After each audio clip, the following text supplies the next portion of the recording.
Hello મિત્રો, જય શ્રી કૃષ્ણ. આપ સૌનું સ્વાગત કરું છું આ ચેનલની અંદર. આપણે આજે વાત કરશું યુકેના જે નવા ઇમિગ્રેશન નિયમો થયા છે એ લગભગ યુકે જવાવાળા માટે ખરાબ સમાચાર જ કહી શકાય. કારણ કે યુકે ઇમિગ્રેશને જે સર્વે કર્યો છે, આ સર્વેની અંદર યુકેમાં કામ કરવા માટે આવતી વ્યક્તિઓ અને ટેમ્પરરી રેસિડન્સ એટલે કે કામ કરવાવાળા આવતી વ્યક્તિઓ અને જે રિટર્ન થવાવાળી વ્યક્તિઓ, આની અંદરનો જ્યારે તફાવત સામે આવ્યો છે તો 7,45,000નો આંકડો સામે આવ્યો છે.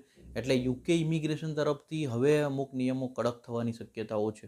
જે નિયમોની અંદર હું તમને વાત કરું તો ડિટેલની અંદર આગળ તમે વિડીયો જોશો લાસ્ટ સુધી તો તમને પ્રોપરલી સમજમાં આવી જશે. એ પહેલાં જો ચેનલ પર નવા છો તો સબસ્ક્રાઇબ કરી દેજો, નોટિફિકેશન ઓન રાખજો. મેક્ઝિમમ લોકો તો સ્પ્રેડ કરવાનું ના ભૂલતા, because spread education support education. હવે તો કે આપણે જો યુકેની વાત કરીએ તો યુકે ઇમિગ્રેશનના ધ્યાનમાં જે આ તફાવત આવ્યો છે 7,45,000 લોકોનો, ત્યારબાદ યુકે ઇમિગ્રેશને શું કર્યું છે, એમના જે મિનિમમ વેજીસવાળી જોબ હોય, જેમ કે તમારે યુકેની અંદર જો વર્ક કરવું છે તો તમારે મિનિમમ વેજીસ લેવલની જે જોબ ઓફર થતી હતી, એ જોબ ઓફરનો જે રેટ છે 26,500 પાઉન્ડ યરલી તમારી જે વેજીસ લેવલ છે, આની જો જોબ ઓફર તમારી પાસે હોય તો તમને વર્ક પરમિટ મળતી હતી. આ વધારી અને ઓલરેડી 36,500થી લઈને 38,500 સુધીનો સ્કેલ હવેથી ડિસાઇડ કર્યો છે, જેથી કરીને જે સંખ્યાનો ગેપ આવ્યો છે જે 7,45,000, આને કવરઅપ કરવા માટે અથવા આને કંટ્રોલ કરવા માટેનું આ એક સ્ટેપ છે.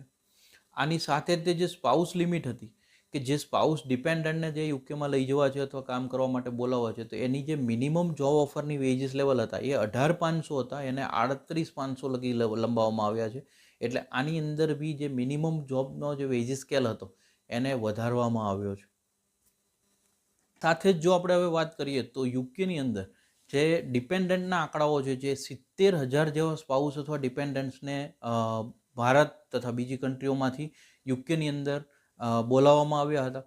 એટલા માટેથી અને આ સંખ્યા વધી જતાં આને કંટ્રોલ કરવા માટે થઈને અમુક જે આની અંદર એવું છે કે અમુક કોર્સિસ જેમાં હેલ્થ કેર છે, કેર ગીવર્સ છે, આવા જે અમુક કોર્સિસ છે, આની અંદર આ લોકોને બાદ આપવામાં આવી છે, અથવા એવા કોઈ જગ્યાએ કે જ્યાં આગળ કુશળ કારીગરોની અછત છે, આ લોકોને આ સિસ્ટમમાંથી એને બાદ આપવામાં આવ્યું છે. અને એ લોકોને લગભગ સરળતા રહેશે, પરંતુ જે નોર્મલ કોર્સિસ એટલે કે મેનેજમેન્ટ, હોટલ મેનેજમેન્ટ, આ નોર્મલ એન્જિનિયરિંગ કોર્સિસ, આ બધા કોર્સિસની અથવા આ રીતની જો વર્ક પરમિટની વાત કરીએ તો આની અંદર આ પગાર વધારો થવાની શક્યતાઓ છે.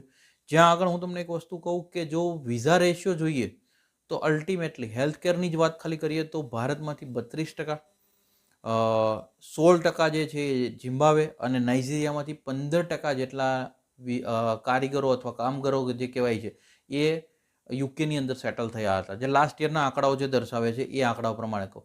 આને જોતાં તમે કદાચ જોયું હશે કે હેલ્થ સરચાર્જ બી વધારવામાં આવ્યો હતો, કે જ્યાં આગળ લગભગ 624 પાઉન્ડ 1 યર લેવાતો હતો, એની જગ્યાએ 1,035 પાઉન્ડ 1 યર કરવામાં આવ્યો હતો. આનું મેઇન કારણ આ જ કારણ હતું કે જેને કારણે આ બેરોજગારીને કંટ્રોલ કરી શકાય.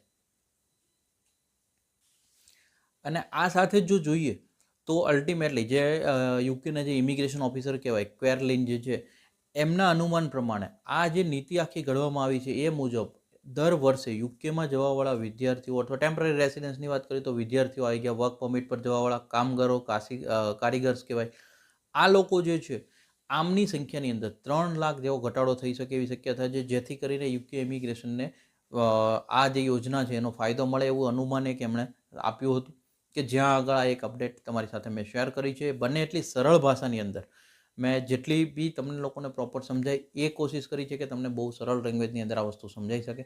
અને જો તમને માહિતી સારી લાગી છે તો એક લાઇક કરી દેજો, મેક્ઝિમમ લોકો શેર કરવાનું ના ભૂલતા, because spread education support education, always એજ્યુકેશનને સપોર્ટ કરતા રહેજો. Thank you so much. જય હિન્દ, જય ભારત.